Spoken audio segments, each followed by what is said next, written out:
गुरु, महाकुंभ मेले का क्या महत्व है? कोई व्यक्ति इससे अधिकतम लाभ पाने के लिए कैसे तैयारी कर सकता है? देखिए, हमें समझना चाहिए कि कुंभ क्या है। कुंभ शब्द का शाब्दिक अर्थ है घड़ा। कहानी ये है कि जीवन का अमृत पाने के लिए समुद्र मंथन किया जा रहा था।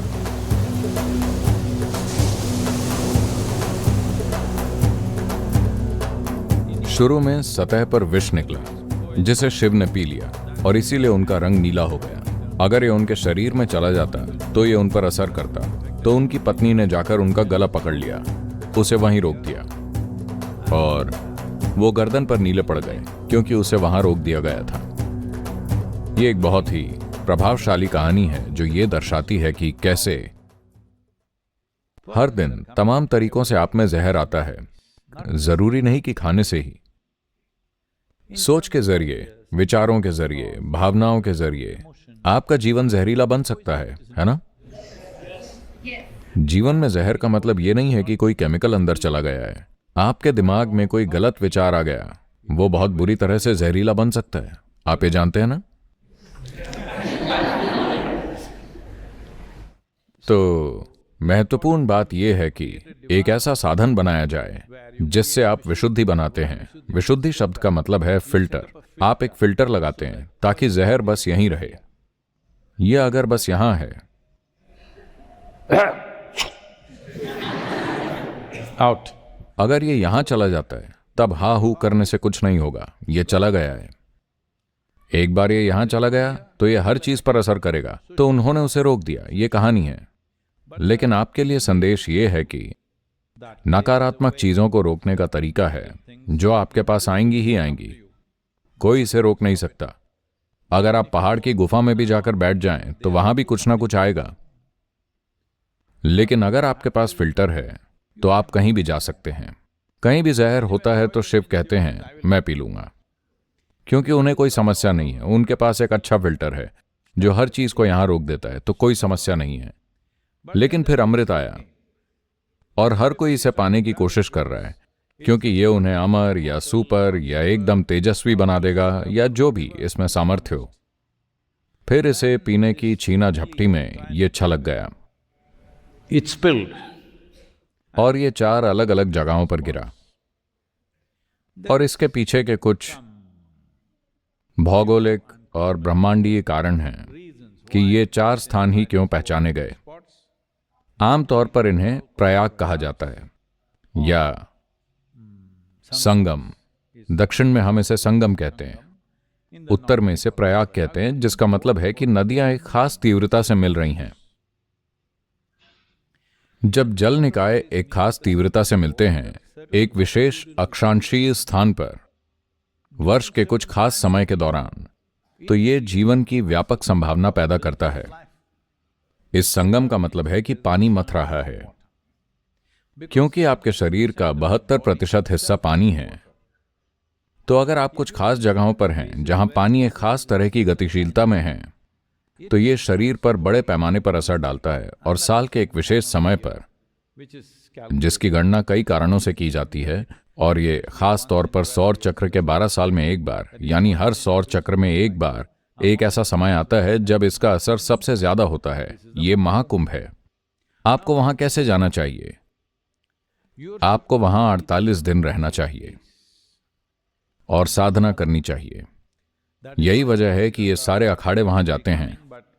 लेकिन आज ज्यादातर नहीं, लेकिन बहुत सारे लोग वहां पर्यटक की तरह जा रहे हैं। वो वहां नागा बाबाओं को देखने जा रहे हैं। और कुछ लोग, ओ ये आदमी तो बड़ा विचित्र है। कुछ विचित्र नहीं है, उसने बस कपड़े नहीं पहने, बस इतना ही। मेरे ख्याल से अपने कपड़ों के नीचे हर कोई नंगा है। हेलो? लेकिन लोग उसे ऐसे देखेंगे जैसे वो कुछ और ही है। नहीं, वो एक सामान्य व्यक्ति है जो अपनी साधना कर रहा है और उसे इसकी परवाह नहीं है कि वो कैसा दिखता है।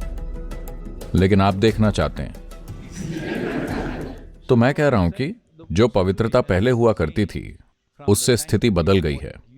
लेकिन प्राकृतिक स्थितियां नहीं बदली हैं, सामाजिक स्थितियां बदल गई हैं। लोगों में एक स्तर की अपरिपक्वता आ गई है। वो वहां बस इसलिए जा रहे हैं। उनमें से कई सिर्फ तस्वीरें लेना चाहते हैं। आपको देखना चाहिए कि कितने लोग वहां बैठे नागा बाबा के साथ सेल्फी लेना चाहते हैं। ये पागलपन है। खैर जो भी, लेकिन एक सांस्कृतिक घटना के रूप में यह धरती पर सबसे जबरदस्त चीजों में से एक है, क्योंकि पिछले कुंभ महाकुंभ में 2013 में शायद मकर संक्रांति का दिन था। यह महत्वपूर्ण दिनों में से कोई एक था। वहां एक दिन में 4 करोड़ लोग थे। 4 करोड़ लोग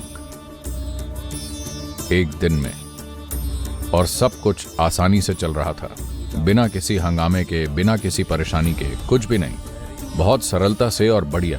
पुरुष, महिलाएं, बच्चे, सभी तरह के लोग एक ही स्थान पर, 4 करोड़ लोग, और ये अच्छी तरह से मैनेज हो गया। यह अविश्वसनीय है, एक तरह से सेल्फ मैनेजमेंट।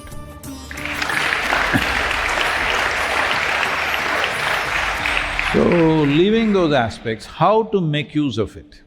उन पहलुओं को छोड़कर इसका उपयोग कैसे करें? सभी अखाड़े तो वहां 48 दिनों तक रहते हैं क्योंकि वो साधना के लिए आए हैं, लेकिन लोग वहां 1 दिन 2 दिन के लिए जा रहे हैं। I would say if you go to Kumbh, at least go for minimum 3 days. मैं कहूंगा कि अगर आप कुंभ जा रहे हैं तो कम से कम 3 दिन के लिए जाएं, कम से कम 21 दिन की तैयारी के साथ जाएं। और ज्यादा हो तो और भी बढ़िया, लेकिन हम अब इसके नजदीक हैं। अगर आप कुंभ जाना चाहते हैं तो इतनी साधना के साथ जाएं, यानी सुबह 21 मिनट 9 बजे से पहले, सूरज के 30 डिग्री कोण के ऊपर जाने से पहले, और शाम को भी जब सूरज आपकी जगह पर 30 डिग्री के कोण से नीचे चला जाए। सुबह 21 मिनट और शाम को 21 मिनट बस पालथी लगाकर बैठ जाएं। अगर आपको कोई और आसन नहीं आता है तो बस पालथी लगाकर बैठें। अगर आप मुद्रा धारण करना चाहते हैं तो आप करें, वरना कोई फर्क नहीं पड़ता।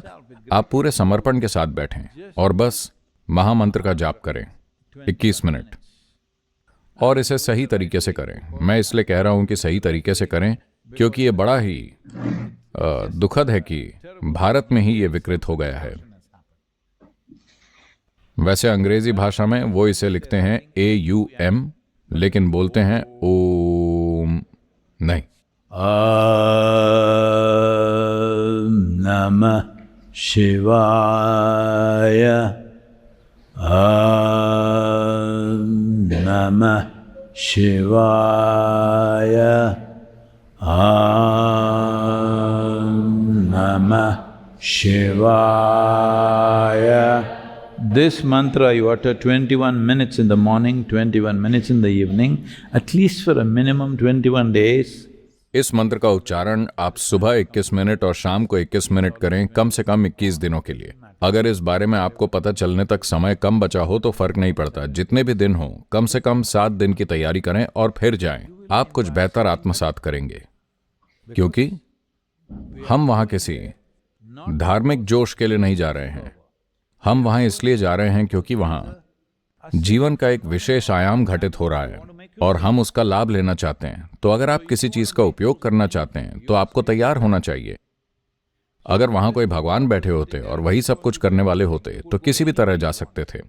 स्वर्ग जाने वाले लोगों के साथ यही समस्या है, वो कैसे भी जा सकते हैं क्योंकि भगवान उनका ख्याल रखेंगे। हम भारतीय हैं, हमारे लिए यह हमारा कर्म है, हमें ही उसका ध्यान रखना है। ये एक बहुत बड़ा अंतर है। मैं चाहता हूं कि आप इसे समझें। ये एकमात्र सभ्यता है जिसने अपने लोगों को सिखाया, आपका जीवन आपका कर्म है। आप जो भी करते हैं बस वही आपको मिलता है। आपको जो भी मिल रहा है वो आपके किए गए या नहीं किए गए कर्मों का नतीजा है। लेकिन किसी दूसरे ने जादुई धर्म खोज लिए और उन्होंने कहा चिंता मत करो, सब कुछ भगवान करेंगे।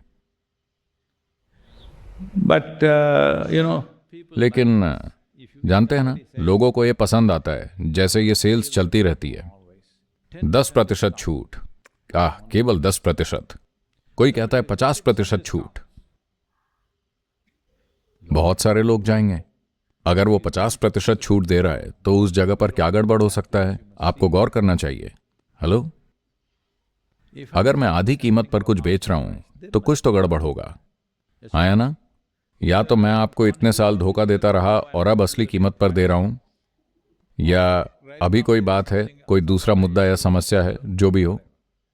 100% छूट, एक खरीदो एक फ्री। कोई तो बात होनी चाहिए। ऐसा हुआ।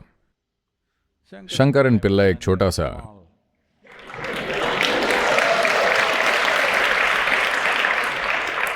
सुविधा स्टोर चला रहे थे और इधर बाईं तरफ एक और नया सुविधा स्टोर खुला और उन्होंने बोर्ड लगा दिया,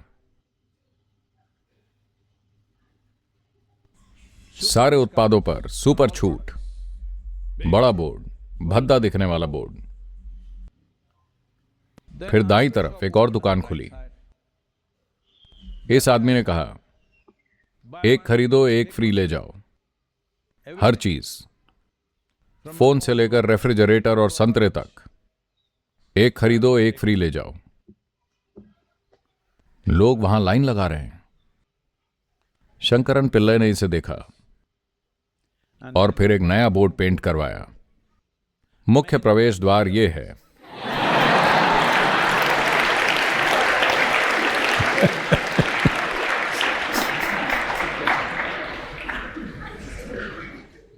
तो आप कुंभ जा रहे हैं, महाकुंभ, जो हजारों सालों से चला आ रहा है।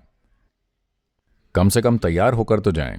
इतनी साधना करें, सुबह शाम 21 मिनट का निवेश करें, कम से कम 7 दिन। अगर आप इससे ज्यादा करते हैं तो बहुत अच्छा है। और अगर आप उन महत्वपूर्ण दिनों में जाते हैं तो आप थोड़ा सा जन सैलाब में डूब जाएंगे। अगर आप अच्छी डुबकी लगाना चाहते हैं तो उन दिनों में जाएं जो इतने लोकप्रिय नहीं हैं। आपको नदी मिलेगी, वरना मानवता की नदी मिलेगी। लेकिन सबसे अविश्वसनीय बात यह है कि हर तरह के लोग, बस पता है, उनमें से कई दूर से, दूर दराज के गांवों से आते हैं। ट्रेन का टिकट खरीदना और वहां पहुंचना, यह उनके जीवन में एक बड़ी बात है। उनमें से अधिकांश उन 2-3 दिनों के लिए अपना खाना पैक करके लेकर आए हैं। वो अपनी टोकरियों से खाना निकाल कर खाते हैं क्योंकि वो रेस्टोरेंट में खाना नहीं खा सकते। ये उनके लिए बहुत महंगा है या जो भी वजह हो। सिर्फ ट्रेन का टिकट खरीदना, अपनी बूढ़ी माँ और अपनी पत्नी और बच्चों को साथ लेकर वहां आना बहुत बड़ी बात है। तो उनके पास कोई कमरा नहीं है, कोई आलिशान टेंट नहीं है, कोई होटल नहीं, कुछ भी नहीं है। नदी के किनारे वो एक छोटी सी आग जलाएंगे, अपने खुद के गीत गाएंगे। ये अविश्वसनीय है। यही भारत है। ये है भारत की असली खूबसूरती।